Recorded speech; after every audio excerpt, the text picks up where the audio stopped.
श्री सीतारामचंद्र भगवान की जय। श्रीमद् भागवत महापुराण की जय। अवध बिहारी हम हैं अवध बिहारी के जय ठाकुर हमारे अवध बिहारी हम हैं अवध बिहारी के जय जय ठाकुर हमारे अवध बिहारी हम हैं अवध बिहारी के जय जय ठाकुर हमारे अवध बिहारी हम हैं अवध बिहारी के जय जय ठाकुर हमारे कनक बिहारी हम हैं कनक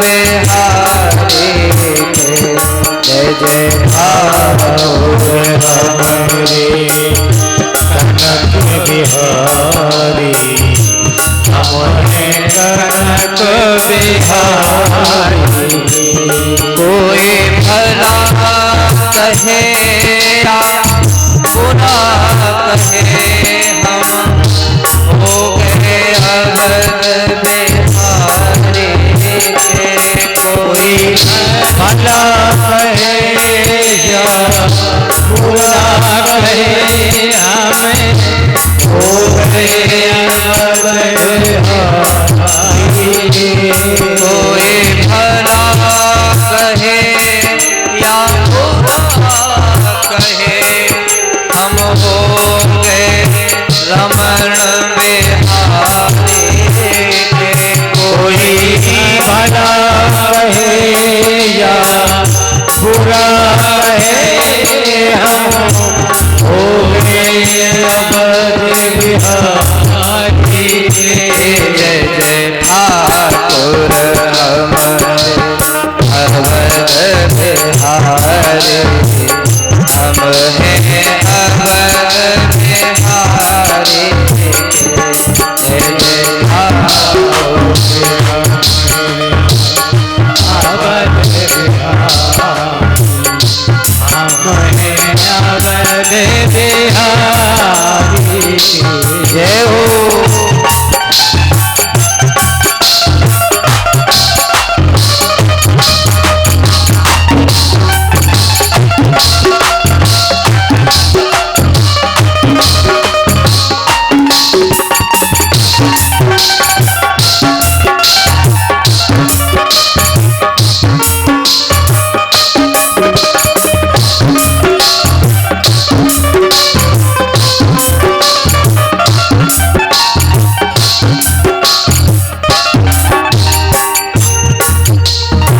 ठाकुर हमारे अवध बिहारी हम हैं अवध बिहारी जय जय ठाकुर हमारे अवध बिहारी हम हैं अवध बिहारी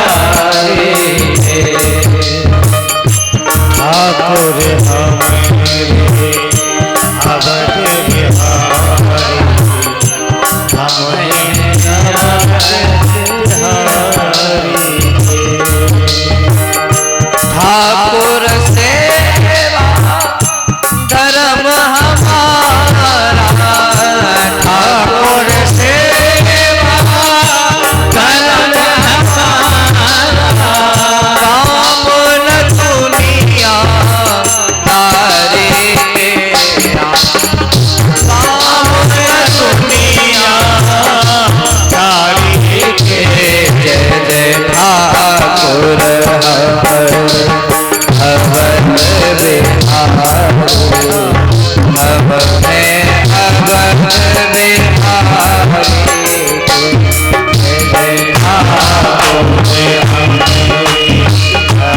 जय जय ठाकुर हम अवध बिहारी हम हैं अवध बिहारी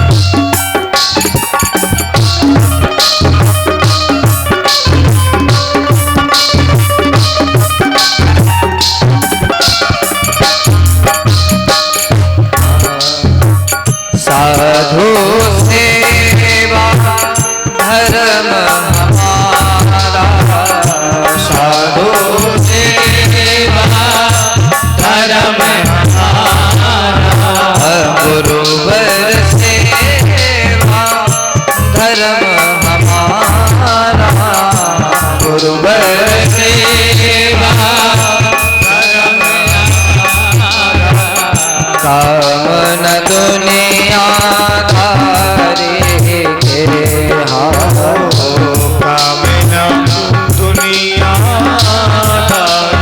जय जय ठाकुर हमारे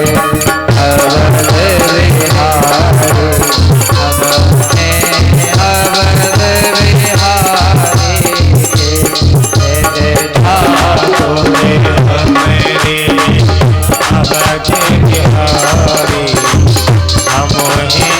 अवध बिहारी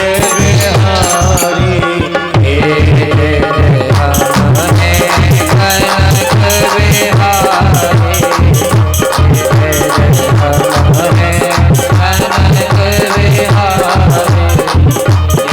अवध बिहारी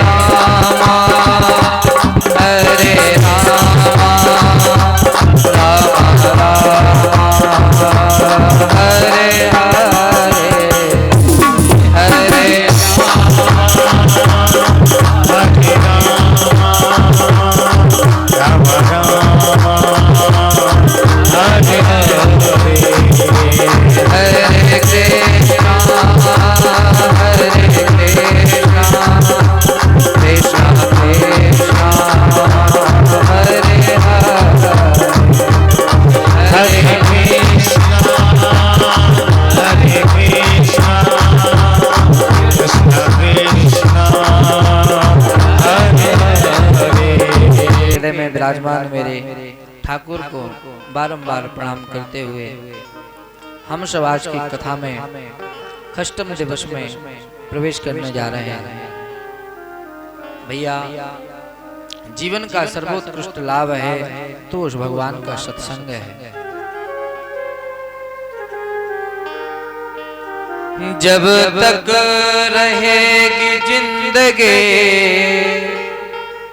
फुर्सत न होगी काम से, कुछ समय ऐसा निकालो प्रेम कर लो मेरे राम से। भैया, जिंदगी जब तक रहेगी तब तक हमें कामों से फुर्सत नहीं मिलने वाले। जितना समय मिल रहा है उसको सार्थक करो, नहीं तो उसी माया के चक्कर में पड़े पड़े मरी जाओगे। महाराज, वो माया छोड़ने वाली नहीं है।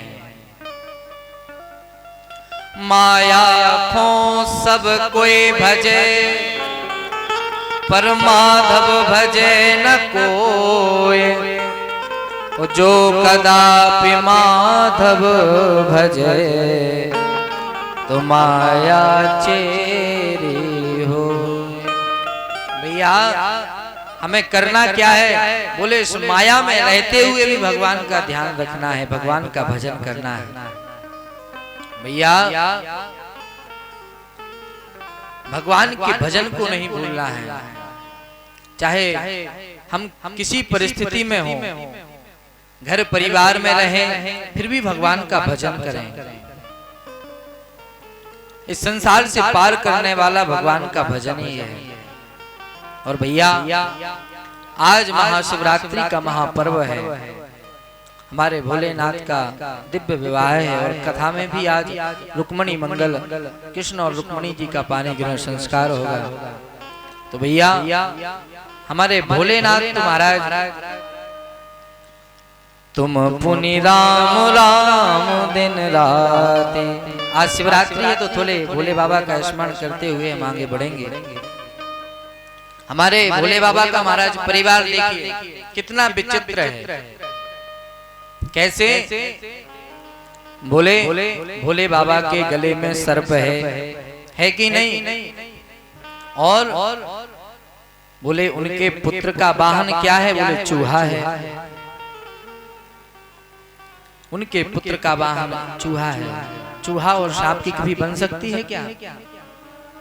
महाराज फिर भी हमारे भोलेनाथ कि सर्प और चूहा महाराज एक साथ रहते हैं। हमारे बाबा की सवारी वृषभ है, बैल है, और माँ की सवारी सिंह है, लेकिन दोनों एक साथ रहते हैं। कार्तिकेय की सवारी मयूर है और बाबा के गले में सांप बिच्छू रहते हैं, फिर भी सब मिलजुल कर साथ रहते हैं। बाबा ने कहा भैया इनको संभालना साधारण नहीं है, लेकिन ये सब लोग साथ में मिलजुल कर रहते हैं। बोले किसके प्रभाव से रहते हैं? बोले मंगल भवन या मंगल हारे, मंगल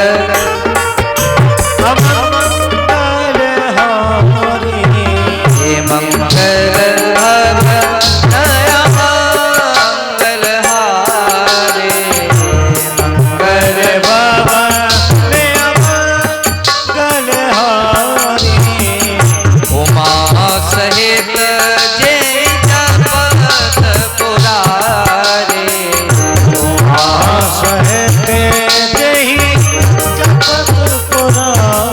अकेले नहीं जपते, साथ में माँ भी जपती है।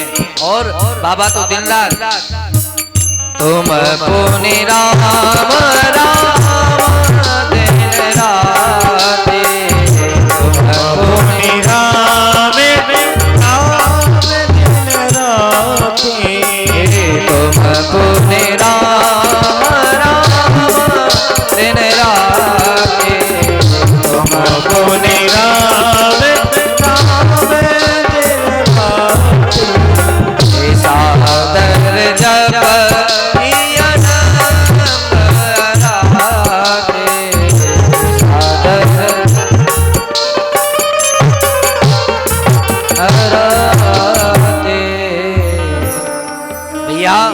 भगवान भोलेनाथ कह रहे मैं अकेला नहीं जपता हूँ, पूरे परिवार को भजन में लगाए रखता हूँ। और जब पूरा परिवार महाराज भजन में लगा रहता है तो एक दूसरे में बैर नहीं है, शांति है। तो भोलेनाथ का परिवार हमें सिखाता है कि हमें कथा में चलो तो कथा में अपनी पत्नी को साथ में ले चलो, भगवान घर में पूजा करो तो घर के अपने साथ में बच्चों को बुला लो, बाल गोपालों को बुला लो, पत्नी को बुला लो, सबको बुला के भगवान की सेवा में लगा लो महाराज। और जब पूरा परिवार सेवा करेगा, भगवान की नाम जपेगा, तो महाराज कल्याण होना निश्चित है। आपके परिवार में कभी विकृति नहीं आएगी भैया। और हमारे भोले बाबा तो अरे भोलेनाथ से निराला, गौरानाथ से निराला कोई और नहीं, भोलानाथ से निराला, गौरानाथ से निराला कोई और नहीं, भोलेनाथ से निराला, गौरानाथ से निराला कोई और नहीं, भोलानाथ से निराला, भोलेनाथ से निराला कोई और नहीं।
चमकते अंगले पिछले काया जब जब करवट बदले भाग चमकते अगले पिछले काया जब जब करवट बदले भाग चमकते अंगले पिछले काया जब जब करवट बदले भाग चमकते अगले पिछले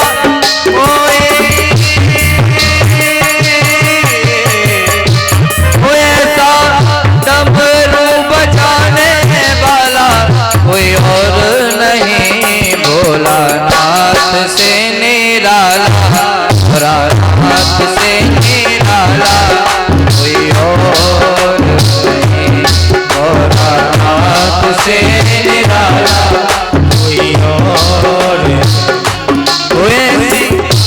डमरू बजाने वाला कोई और नहीं, ऐसी डमरू बजाने वाला कोई नहीं, नाथ से निराला कोई और नहीं, भोलेनाथ से निराला कोई और नहीं। जय हो भोलेनाथ की।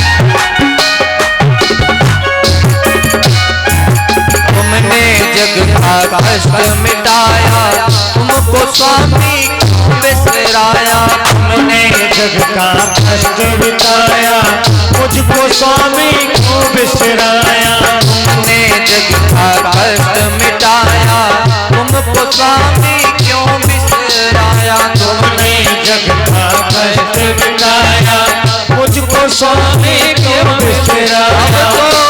मुझे बचाने वाला अब तो डमरू बजाने वाला कोई और नहीं, भोलेनाथ से निराला कोई और नहीं, भोलेनाथ से निराला कोई और नहीं। डमरू बजाने वाला और नहीं, भोलानाथ से निराला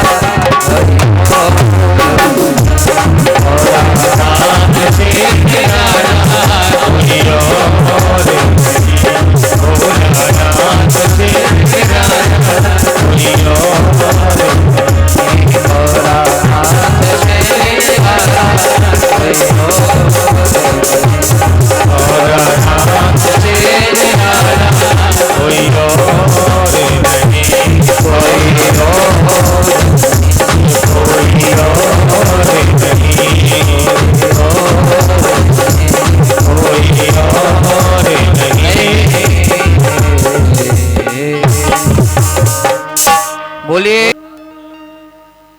एक वक्त गया भगवान भोलेनाथ के मंदिर में चोरी करने के लिए, और चोरी करने के लिए महाराज गया तो उसने समझ लिया कि पुजारी जी भोजन करने के लिए गए हैं, उसी समय चल रहा है। पुजारी जी भोजन करने के लिए गए, यहाँ चोर मंदिर में घुस गया और भोलेनाथ के ऊपर महाराज सोने का बहुत बड़ा भारी घंटा लगा हुआ था। चोर ने सोचा कि इस घंटे को कैसे न कैसे करके चुराना है। गया, खूब प्रयास किया महाराज, वो घंटा तक पहुंचे ही ना। अब तो महाराज बड़ी देर हो गई, परेशान हो गया। अब उसने सोचा क्यों ना भगवान के ऊपर चढ़ के इस घंटा को उतार ले, और जाके महाराज भोलेनाथ के ऊपर चढ़ा तो भोलेनाथ प्रकट हो गए और कहे बेटा वरदान मांगो। इतने में पुजारी जी आ गए। पुजारी जी ने देखा कि भोलेनाथ प्रकट हैं, उससे कह रहे हैं वरदान मांगो। क्या बात है? उससे पूछा तो बोला भैया मैं इस घंटा को उतारने के लिए भगवान के ऊपर चढ़ा और भगवान प्रकट हो गए। वो अज्ञानी पुरुष बाबा कहे वरदान मांगो। क्यों?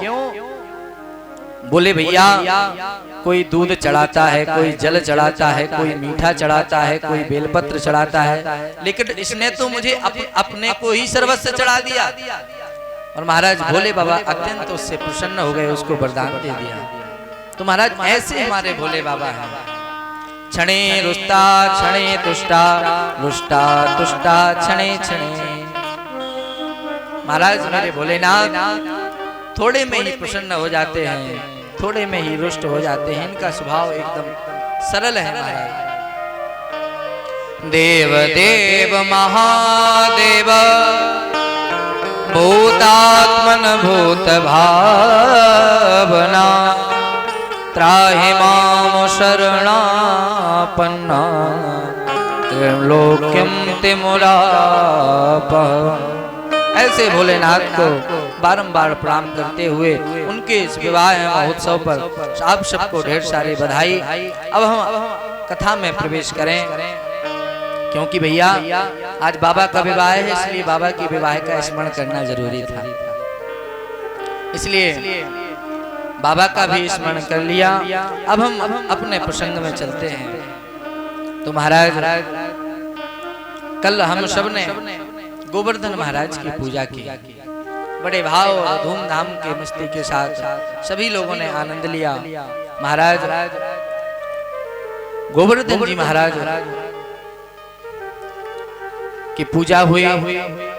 भगवान ने महाराज ब्रजवासियों को बुला के विधि पूर्वक पूजन कराया और महाराज गोवर्धन महाराज ने प्रकट होकर सबकी पूजा को स्वीकार किया।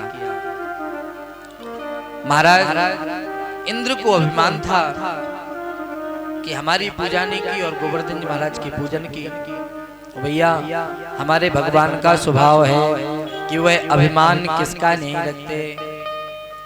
जन अभिमान न राखहि काहू, दीन बंध अति मृदुल स्वभाव।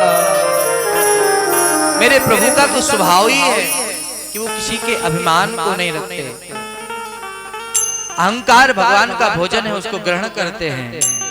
और भैया अगर hमें जिंदगी में कोई अभिमान करना है तो एक बात का अभिमान करें। क्या? बोले अस अभिमान जाहे जन भोरे, अस अभिमान मैं सेवक रघुपति पति मोरे, मैं सेवक रघुपति पति मोरे, मैं सेवक रघुपति पति मोरे, मैं सेवक रघुपति पति मोरे। अगर हमें कभी अभिमान करना है महाराज तो अस अभिमान जाहे जन भोरे, मैं सेवक रघुपति पति मोरे। हमारे मन में इच्छा भी होती है कि अभिमान करना है तो अभिमान करें कि मैं अपने रघुपति का सेवक हूँ, वो और मेरे स्वामी हैं। इस बात का अभिमान करें महाराज। और अभिमान आप करोगे, धन दौलत का अभिमान करोगे तो महाराज जी कुछ साथ में जाने वाला नहीं है। महाराज सब यहीं पड़ा रह जाएगा। कोई मुट्ठी बंद करके नहीं गया, सब हाथ खोल के गए हैं। जो भी गया है महाराज, इसलिए कभी किसी चीज का अभिमान मत करें। और हमारे प्रभु को अभिमान पसंद नहीं है। महाराज देवराज इंद्र ने अभिमान किया, इसलिए भगवान ने कहा अब तुम्हारी पूजा नहीं होगी। और महाराज इंद्र की पूजा का विरोध करते हुए उस पर प्रतिबंध लगाकर अपने गिरिराज जी की पूजा करा दी और भगवान महाराज स्वयं पुजारी बने। पर इंद्र ने कहा कि जाओ देखो ब्रजमंडल में मेरी पूजा होती थी, अब की बार मेरी पूजा नहीं हुई। सेवक को भेजा, सेवक लौट के इंद्र के पास